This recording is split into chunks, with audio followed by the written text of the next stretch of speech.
Good morning, children. I hope you all are doing well.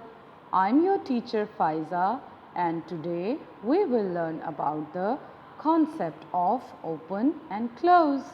So, let's start with the activity. Now, close your eyes and now open your eyes.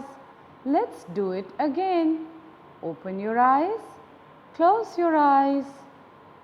Now open your hand and close your hand.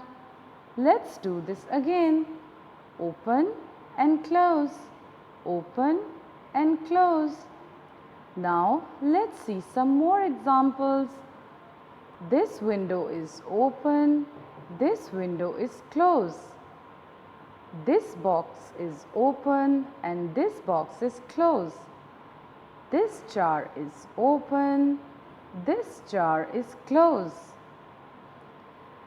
This bottle is open. This bottle is closed. This bag is open. This bag is closed. This book is open and this book is closed. Now see this shop. This shop is open and this shop is closed. I hope you enjoyed and learned with this lesson. See you again. Till then, goodbye.